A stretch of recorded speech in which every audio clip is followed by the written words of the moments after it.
$3 lakh per day हमें भेजने की इजाजत थी, जबकि हुकूमत के पास ये फैसिलिटी थी कि वो अपना पैसा एक साथ मुंतकिल कर सकती थी। और वो कहते रहे स्टेट बैंक से भी, हुकूमत से भी, कि 3 लाख की जो शर्त है उसको बढ़ा दें, उसकी हद को बढ़ा दें, लेकिन वो भी नहीं बढ़ाया गया।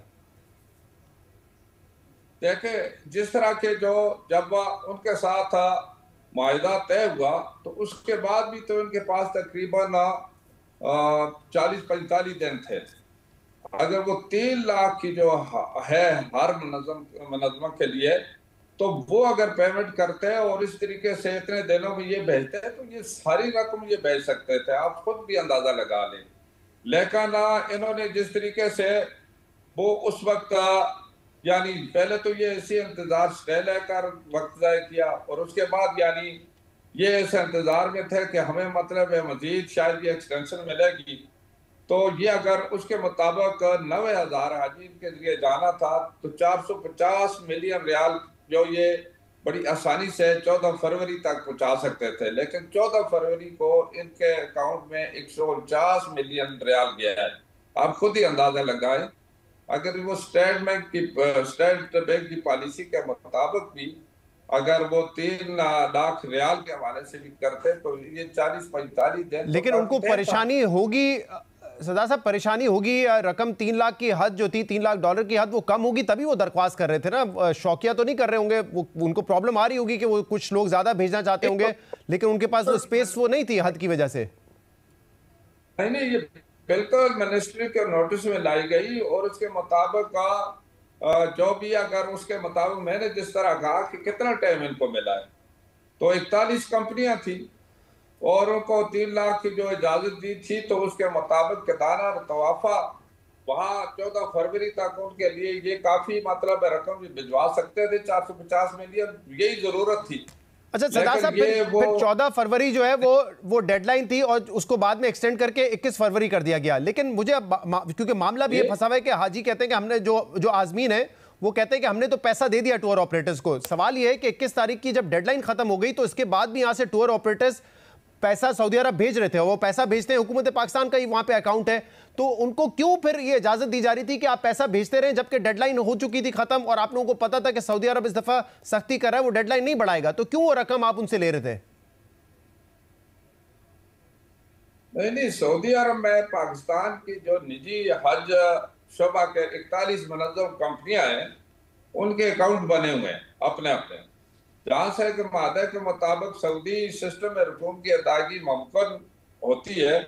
जो रकम भी अगर सऊदी सिस्टम जिसको नुस्ख निसार कहते हैं प्लेटफार्म में कम या नामुकम्मल होने की वजह से मुंतकिल नहीं हुई, वो तो सऊदी हुकाम ने वो रकम मुख्तलिफ जो मुनज़्ज़म कंपनी है उनके अकाउंट्स में मौजूद है, अभी तक मौजूद है।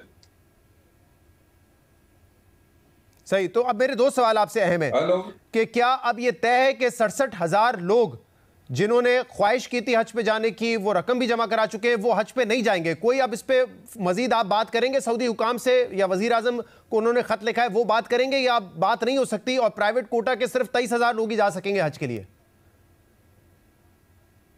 देखिए, असल में बात यह है कि हमारी तो पहले से ये कोशिश है कि जितना भी हमारा हाजी है, हज पाकिस्तान का हाजी है, जो 1,79,210 का कोटा था वो जरूर जाए।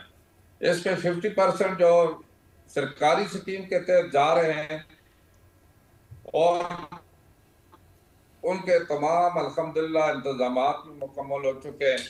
और मैं जिस वक्त सऊदी अरब इसी सिलसिले में गया, मैंने सारे वहाँ तवाफ़ा के दाना और बिल्डिंग और बाकी ट्रांसपोर्ट और सारी चीज़ों को देखा, अल्हम्दुलिल्लाह कि वो वक्त सारी चीज़ें मुकम्मल हो गई थी।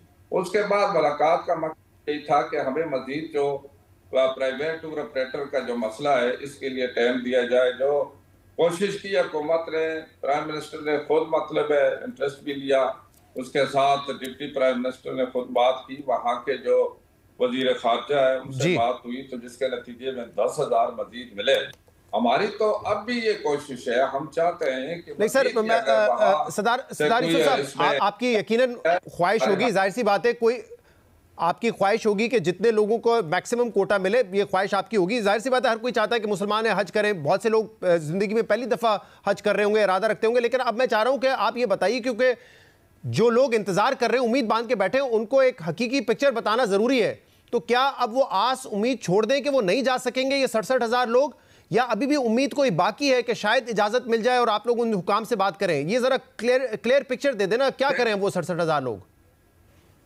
बात यह है कि ये सिर्फ पाकिस्तान ही के लिए नहीं हुआ, बहुत सारे दूसरे ममालिक है, जिस तरह के ठीक है, इंडिया है 52,000, इसी तरीके से जो बांग्लादेश है, नाइजीरिया है, इजिप्ट है, मुख्तलिफ ममालिक है। ये लाखों की तादाद में बहुत सारे ममालिक के हाजी वो रह गए हैं। तो इसीलिए तो तकरीबन वो भी कोशिश कर रहे हैं, हमारी भी कोशिश है।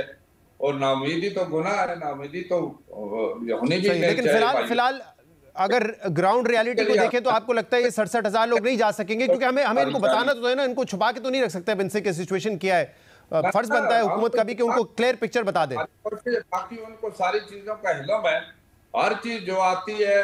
जो उनके जो 10,000 आए थे, बिल्कुल उनकी जो तंजीम है होप, उनके साथ मिल बैठकर फिर वहां जो मसार के जरिए जो रकम है, बिल्कुल वो डाटा है उसके मुताबिक, यानी जो उसको प्रायोरिटी मिली है वो भी भेजे। तो अब हमारा मकसद तो ये है, हम हर एंड पर जहां तक हो सका हमारी भी कोशिश होगी, जिस तरह बाकी ममालिक की कोशिश है अपने अपने हाजियों के लिए, ठीक, तो हमारी कोशिश होगी कि हमारे हाजी भी जाएं। अच्छा सरदार यूसुफ साहब, अगर ये 67,000 लोग नहीं जा सके, अगर ये 67,000 लोग ना जा सके, तो इन्होंने जो पैसे टूर ऑपरेटर्स को दिए और टूर ऑपरेटर्स ने वो पैसे आगे मुंतकिल किए सऊदी अरब, और वहां से उन्होंने कुछ अखराजात भी शायद कर लिए हों, कुछ इस्तेमाल कर लिए हों, तो फिर उस सूरत में क्या होगा? क्या इन 67,000 लोगों को इनका पैसा वापस मिल जाएगा? क्या सऊदी अरब पैसा वापस कर देता है टूर ऑपरेटर्स को, फिर टूर ऑपरेटर वापस कर देंगे इन लोगों को पैसे?